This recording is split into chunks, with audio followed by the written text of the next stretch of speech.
Fermer yerida uy qurish mumkin emas, biroq qonunchilikka ko'ra ushbu yerda ham 8 ta obyektni qurishga ruxsat etiladi.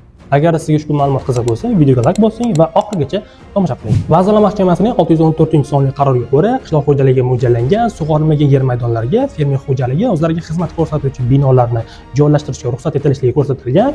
Ushbu xizmat binolarining turlari quyidagilar sanaladi. Ya'ni chorva mollari uchun binolar, yengil konstruksiyali issiqxona uchun joylar, muzlatkichli omborlar uchun joylar, saralash va qadoqlash uchun joylar, texnika parki uchun joy, dala shiyponi uchun joy, transformator stansiyasi uchun joy hamda muqobil energiya inshootlari uchun maxsus joy.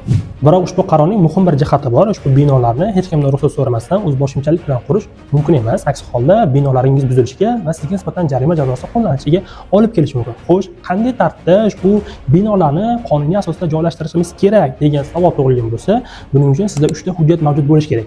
Ya'ni birinchisi ichki xo'jalik yer tuzish loyihasi va ikkinchisi ushbu hujjatlar davlat xizmatlari orqali tasdiqlanishi ham talab etiladi va so'nggida ushbu yer uchastkangizda xuddi shu binolarni joylashtirishga ruxsat beruvchi hokimning qarori mavjud bo'lishi kerak.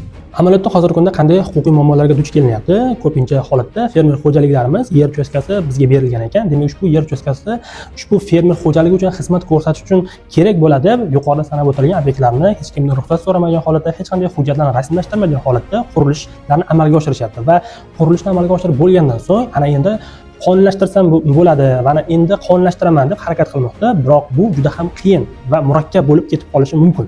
Shuning uchun avvalo qurilishni amalga oshirishdan oldin hujjatlarini to'g'irlash kerak va undan so'ng qurilishni amalga oshirish shart. Sizningcha fermer xo'jaligi tegishli bo'lgan yer uchastkalarida omborlar va boshqa bir qurilish inshootlarini joylashtirish to'g'rimi yoki ushbu yer uchastkalarida faqatgina qishloq xo'jaligi mahsulotlarini yetishtirish kerakmi? Fikringizni izohlarda yozib qoldiring. Keyingi videoda fermer xo'jaligining qancha yer maydonida qurilishni amalga oshirish mumkinligi to'g'risida batafsil tushuntirib beraman. Ushbu videoni o'tkazib yubormaslik uchun storislarimizni muntazam tarzda kuzatib boring hamda sahifamizga obuna bo'lishni unutmang.